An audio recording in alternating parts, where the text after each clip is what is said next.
मैं इस गांव को एक नगर की सुविधाओं के रूप में देखना चाहता हूँ। शायद आपको पता होगा या नहीं, उप तहसील तक की मैंने यहाँ डिमांड की हुई है। मैंने यहाँ बहुत सारी डिमांडें की हुई है। स्विमिंग पूल तक की डिमांड की हुई है, 1200 सीटर ऑडिटोरियम की डिमांड की हुई है। जो मेन रोड है इसको डिवाइडर देके 40 फुटा रोड बनाने की डिमांड की हुई है। लाइटों की जो मैंने डिमांड की थी वो लाइटें लग चुकी हैं, उसमें कुछ टेक्निकल फाल्ट की वजह से वो नहीं रही।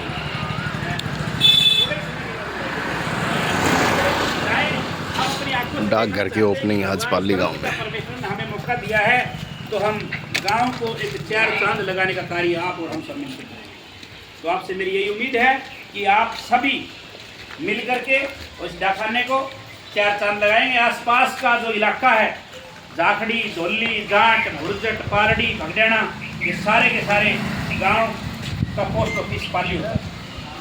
तो इसको जो मतलब एक तरह से समाप्त के रूप में दिखाई देता हुआ लगा हमें, तो हमें उसको तुरंत प्रभाव से हम इसमें एक्शन को लेते हुए, हम ना सरकार की चिट्ठी देखी ना हमने कुछ देखा, हम अपनी ड्यूटियां खुद करना चाहते हैं। जैसे कि मैं आपको बताना चाहूँगा कि हमारी जो पंचायत भवन है वो कंडम है, लेकिन उसके लिए हमने एस्टीमेट बनवा के चंडीगढ़ भिजवाया हुआ है। वो ना बनने की वजह से बहुत सारी समस्याएं हैं।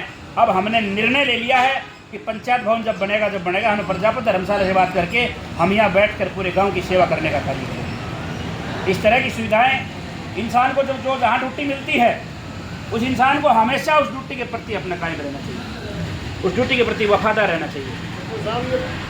आधार कार्ड है, जो भी एड्रेस, उसको पालड़ी नाम चुना है।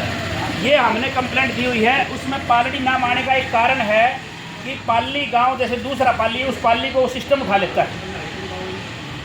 पाली के साथ में पालड़ी लगेगा, ना कि खाली। पाली के साथ में या तो धोली लगेगा या पालड़ी लगेगा। उसका कारण सिर्फ यही है,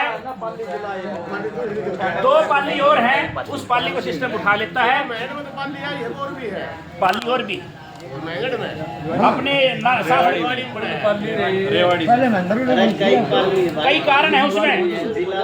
सुनो, टेक्निकल प्रॉब्लम है उसमें, कई कारण है। उसका हमने विभाग को भेज रखी चिट्ठी, मेरे पास उसकी रिसीविंग भी है।